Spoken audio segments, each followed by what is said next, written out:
What's better than having a Sinn 144 STSA chronograph on the channel? Having two of them. Having two of them, but this one here, this is very special. This is the brand new Sinn 144 STS anniversary model. It's the 60-year anniversary model of this particular watch. This is the old, this is the new. Guys, we're going to check them out. This is limited to 600 pieces worldwide. Let's run the intro. Let's check out these watches.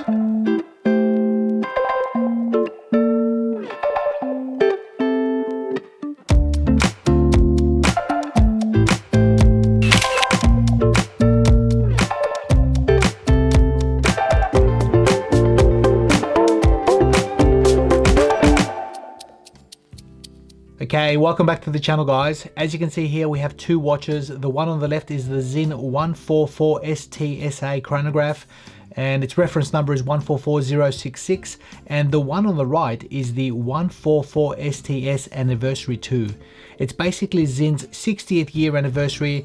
There's 600 pieces, limited edition, and I just want to say a big thank you to Fabio from Timeonly. You know, guys, a little while back I reviewed the Tutema and I love that watch. It was a German watch, and when I gave it back to Fabio, I said, mate, I really enjoyed that. Can I have some more watches? And he goes, mate, what do you want? I said, give me these. Give me these. So I'm really being blessed to be able to get these off Fabio. So, you know, when he's such a generous guy to be able to donate some stuff like this to the channel for me to have a look at, for you guys to have a look at, I just want to give him a free plug, guys. Check out his website. Check out Timeonly's website, guys. He's a fantastic guy. Really good products. He's basically an authorized dealer for quite a few brands. But also, guys, check out their YouTube channel. They review some of these watches themselves. So check out their YouTube channel. It's called Timeonly. I'm subscribed myself. I actually watch his videos and I think they're really cool. So, you know, just giving him a free plug. I mean, if he's generous enough to give stuff like this to us, I'm happy enough to give him the, you know, the love back. But let's get stuck into the review. Let's check out these beautiful watches. So what we have here, guys, they're both the Sinns. They're both made in Germany. For those who don't know, Sinn pride themselves on case technology, on their cases.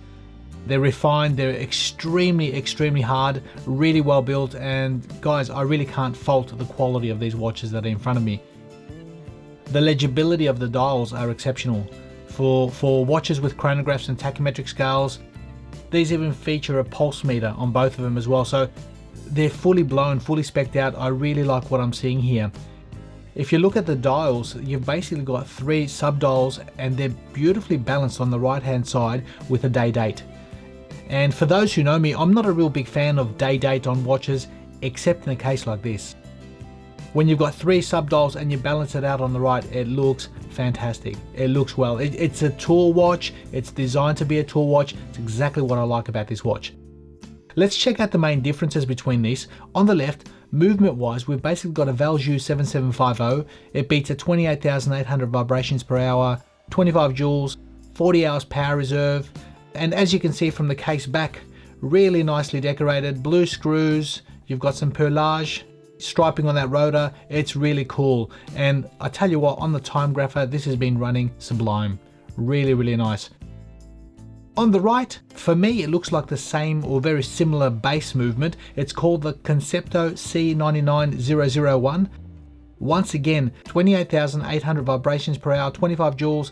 But if you look at the back, the differences, the main difference I find is in the regulator.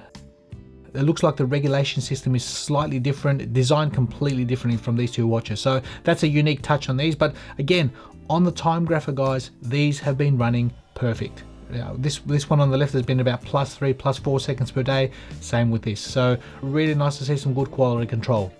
Now, getting onto the specs of the watch as far as dimensions, both of them feature the exact same case diameter. So you've got a case diameter of 41 millimeters. The case height, the specifications say 14.5, I measure 14.3 millimeters. The lug to lug is 44.5, which is fantastic, and a lug width of 20 mil. So both the watches are exactly the same size at 41 mil, but the thing that interested me was the case height. The case height says 14.5, I measure 14.3 on both. But look, honestly, it sits a little bit proud on the wrist, but very interesting finding between these two watches. Let me show you guys something. On the wrist, as you can see, that sits quite nice on my 7-inch wrist. So it doesn't overhang, the lugs don't overhang, being 44.5, which is great. 41 mil for a tool watch, for a chronograph, not a problem. And look, that's for a 7-inch wrist, that's balanced nicely. Coming up to that height, as you can see, it seems to sit a little bit proud. I think the problem, or when I say problem, issue with this particular one is this leather strap. I think it's crocodile. It's really nicely designed, super solid and firm, and I think it's going to go the distance, but there's quite a bit of rigidity right in there. And you can see this thing drops down straight away at the lug, so it's going to cater for smaller wrists, but that rigidity just in here, I think even if this thing softens up, I think it's still going to be pushing the watch a little bit up on the wrist. And you can see that from example there, that's what it's doing. Even though I'm pulling it down, it still seems to be pulling it up. I'll show you the difference between that and this. I actually found this more comfortable on the wrist. I found this more enjoyable. It seems to sit and bed into the wrist just nicely. So let's put this on. Now, bear in mind, I haven't adjusted this, but look at that. Look at that. That bracelet seems to just hug and just bring it down just perfectly at 14.3. That's extremely wearable. That is extremely wearable. So for me, what they've done with the bracelet on this is lovely. It seems to just hug the wrist nicely. Same height, 14.3, but this one wears a lot nicer. So that's a real big plus. Now, you notice that the cases on these, one's silver and one's black. This is stainless steel, bead blasted. This one here is basically stainless steel, but it's got a black coating on it, and it's a very hard technology, very hard coating. It's I think they call it the Timeonly technology. So like I said at the start of this video, Sinn prides themselves on case technology, and this is extremely hard, extremely scratch resistant, basically going to go the test of time. Now, getting onto the bracelet of this particular watch, the anniversary model, as you can see, you've got a H-link bracelet. It tapers from the actual case shape itself. Even though it's 20 mil here, it's slightly wider to match the diameter of the actual case. And it tapers down all the way to the milled clasp, as you can see here. We've still got some stickers on it. Double lock system with their logo.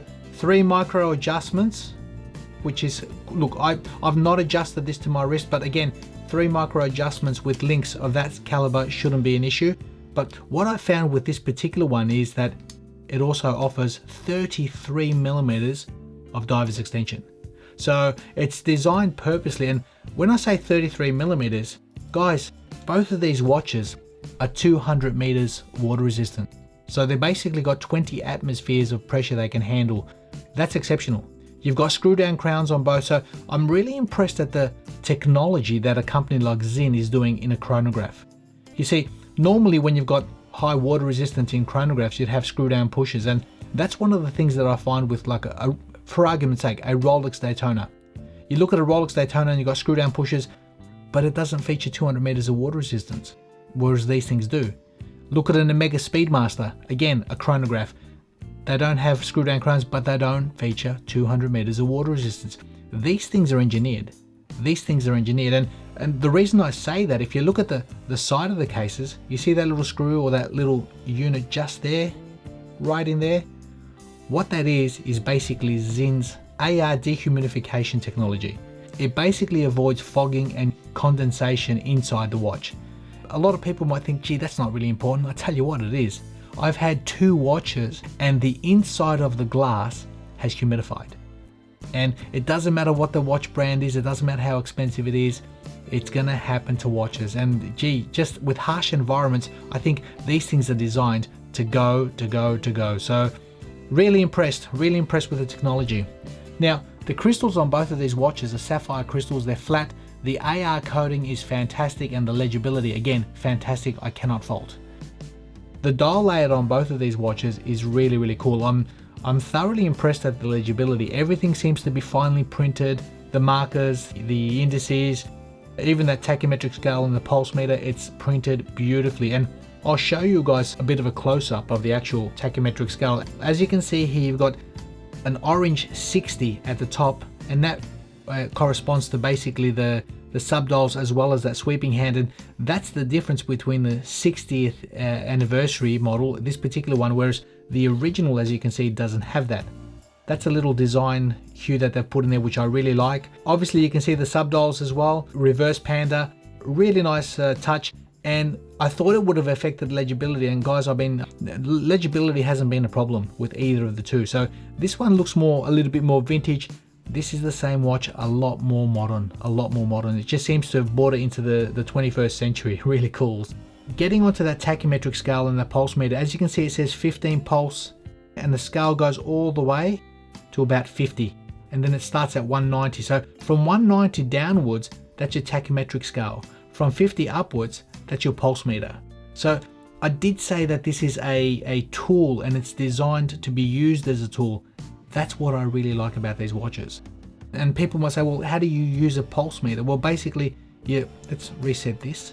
You start the chronograph and you count 15 beats, 15 heartbeats on your actual wrist to see how you're faring. And as soon as you hit 15 heartbeats, you stop this and it shows you 80 beats per minute, as an example.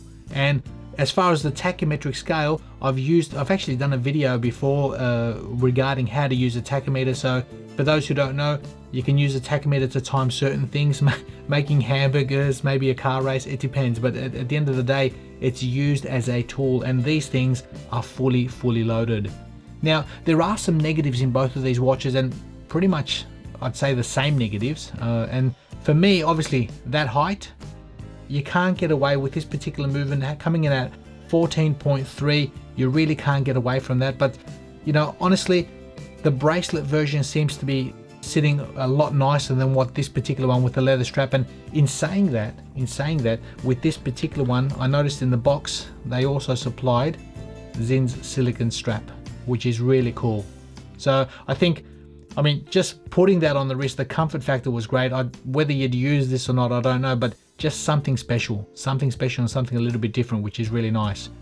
Looking at both of these watches, looking at the finishing, the execution, are they worth it, value for money? Look, I think you're getting what you pay for. And when I say that, is because the more money you seem to spend, I think you seem to be getting better technology in watches. There is a limit that you go up to, and then you get into more, the value or perceived value quickly drops off. I think this is at that limit where you're basically getting what you pay for.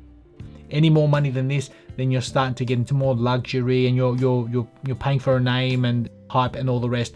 And Sinn has been a German company, which I think it's giving you what you're paying for, and the proof is in the pudding, guys. With the lume on these watches, a very interesting observation. I was looking at the lume, it's quite nice, but as soon as you put a UV light on this particular watches, I noticed that the orange accents just glow, which is lovely. And that reminds me of my Fortis.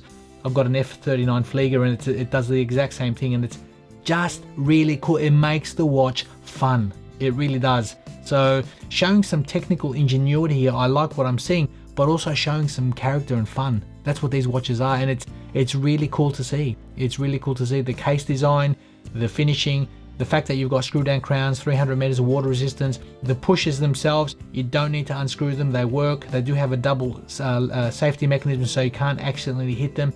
There's a really solid click and a really reassuring click on both of them. So I think going German is brilliant. And for me personally, I've been collecting German binoculars for years. German products. I know that things that are made in Germany have always been fantastic. Carl Zeiss is one of the manufacturers that I've been collecting optics for years. Whether lenses, whether binoculars, they've been brilliant. And these watches are no different. I'm seeing the signature of a German-made watch. So really cool. Look, probably one of the other negatives I can say of this watch, I have to give him back. I have to give both these watches back to Fabio. So, but guys, I hope you enjoyed that. You know, my thoughts on both of these watches. I like what they've done here. I really do. I think it's brought a classic into the modern era, something different, something a little bit more fresh and fun and unique. But either way, you really can't go wrong. Really well designed, cool, strong, robust tool watches. So thank you for watching. Leave me your comments, guys. Let me know what you think, and we'll see you in the next video.